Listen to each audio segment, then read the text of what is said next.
Hello and welcome back to the basement. Time for an update. All right, so this is gonna be a different kind of video. I'm not building anything, I'm not playing anything. I'm just gonna give an update. So I've not been posting videos for a while, and you can see by the change in scenery, I've moved. It's a big life change.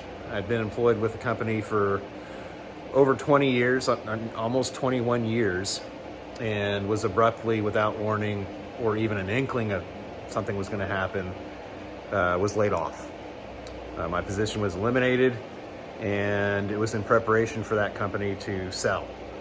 So that's what they did, and I was a casualty. Came as a shock. They did me right. I'll say this, if there was a way to lay somebody off and be gracious about it, this company did so. So I've got no,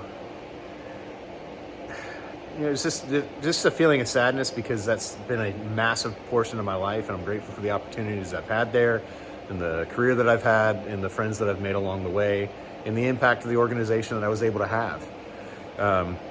So now, I was not unemployed for very long, but it did require a move. A massive move, and it was not for lack of prayer and consideration that I made this decision, but it was the best decision based on the options that I had available. And I had several options. I could have stayed where I was, but they weren't the right fit. The two best options I had were to move, and ultimately I chose to move to Kentucky. So I'm filming right now from my barn/new workshop. So we'll give you a little bit of a tour, and I'm gonna get back to content. It's gonna be slow rolling. I've got some other priorities that I have to attend to first around the property that I've moved into. And getting this shop functional is gonna be a big portion of that. So let me flip the camera around and kind of give you a little tour, and maybe a glimpse of what I want to do to this space. So let's do it. So as you can see, I've started to get my woodworking area kind of loosely put together, just enough to function with the projects that I have to get done. So the workbench is here. I've got some other benches, and I've got all my wood in one spot, which is cool. I brought a lot of the wood with me from Georgia and made a rack, and I've got some benches that came with this this garage space. It's a big garage. It's 25 by 25, so it's about 1,000 square feet. From what I understand, two owners previous to me had this space, which, let me turn the light on. This was set up as a Cerakote booth, so it had air flowing from one side to the other, with an exhaust exit. Unfortunately, they poked two rather large holes in the siding to exhaust the Cerakote stuff. So I don't know if I'm going to keep this. It makes sense to keep it as a spray booth if I'm going to be doing a lot of spray finishes, but right now I've just got it set up for the kids and I's RC cars and mountain bikes and just junk. And that's kind of what this garage kind of is right now. I've got to use it for storage right now. This is attached to a barn space too. It's at night right now, so I'm not going to take you out there. I'll show you some exterior shots later, but basically this is the space that I'm working with. So it's a big space, which is, if you remember my last shop, it was 9 foot by 10 foot, so 90 square feet. And now I've got 1,000 square feet to play with. It's kind of overwhelming. To be honest, it was a space that I like to work in. It was a great space, and yeah, I cheated a little bit. I had wood storage in the little bathroom area, but the actual workspace of the shop was 90 square feet. And now I've got 1,000 square feet all encompassing. problem is I have to use it as storage because the house that I moved to, it's a 35-year-old log cabin, which is cool. It's set on 5 acres. We got a pond. We got a little stream that exits and feeds the pond. So it's pretty, you know, it's got a great view and it's just a great piece of property. The house, I got in over my head. The house was in way worse shape, disrepair-wise, than I thought, and it's just been one thing after another.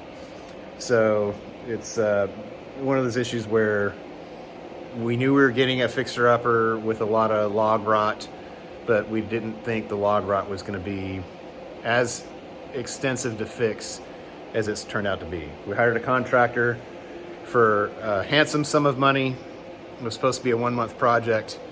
And here we are the week after Thanksgiving and it's not done yet. And it started in September. So part of that is scheduling and competing priorities with the contractor and supply, you know, sourcing supplies and things like that. But it's just been one of those things that it's been like a kind of a money pit situation. And that's to say nothing about all the other issues inside the house that we've been fixing as the problems arise. So we had to make the decision and make the offer on the house kind of sight unseen. We had a long contingency period, so we were able to see the house before we got out of contingency and decided to press forward. And here we are. So we got a great piece of property with a lot of potential, but we've got a lot of things that we got to sort out first. So before I can get back to base-related content, I've got to do some projects around the house that are, quite frankly, more important than my hobby, which is YouTube and bass guitar, and take care of those things first. And then I can get into, I've got a full basement, which is cool. It's a walkout basement.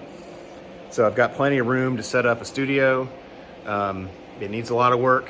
I loved the room that I came out of, which sucks. And I love the shop that I came out of, which sucks, but having to start over, but it's going to be great. You know, ultimately, I hope this is a place that I can grow old in. Clearly, I'm a little bit grayer than last time I came on camera, but I still have a lot of projects that I've shot in the can that I just haven't made time to edit yet. So after I post this, I'm going to get back to editing. I'm going to finish the first scratch-built bass guitar build. I've got ideally 1, maybe 2 episodes left if I want to include a sound demo. The rest of the build obviously took place at the old place, and the sound demo is going to have to take place here. So I'm going to be working feverishly. Well, I wouldn't say feverishly, it's the holidays right now. Got competing priorities, but I expect to get, I don't know, let's be conservative and say 1 video post a month. I'll probably get this video and maybe 1 other in November. We'll see how many I can get done in November and December, but I'm going to get back after it. It's a good time. I can't really work on any outdoor projects as much as I would like around the property because of the weather and how cold it is. My shop, obviously, as you can see, it is just a pole barn that's not insulated. I did install the heater that you can see in the background, which is helpful, but I've got holes I need to plug in the siding for that paint booth exhaust and a couple other spots. And then I gotta really stud frame these walls and insulate them before it will actually do a good job at retaining heat. So all that said, yeah, sorry for the iPhone video. I was just too lazy to get out my camera set up because I don't want to leave it out here in the extreme cold. It's supposed to get down to 17 tomorrow night. It was 21 when I woke up this morning. It's 42 in the shop right now.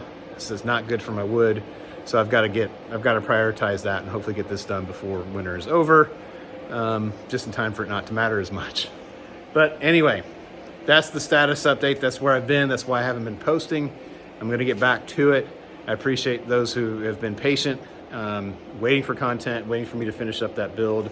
It's not been as successful as I would have hoped as far as viewership goes. But again, that's never been why I've done this. I've done it because I want to push myself to try new things. And this is like, the YouTube community is kind of my accountability buddy. It keeps me accountable to to keep going. Gives me a little bit of an incentive, not necessarily financially, but by having a community that gives feedback and quite frankly encourages it. So with that, I want to thank everybody who's been with me for a little bit and been following some of these builds and been providing that feedback and sometimes criticism where necessary. This is helpful, and I really do appreciate it. So thanks for watching. Stay tuned. I'm coming back, and hopefully better than ever in this brand new space. It's going to take a little bit to get it put together. It's going to be some budgeting. It's going to have to take place. Who knows, I may even really try hard at getting a couple of equipment sponsors and really turning this hobby into something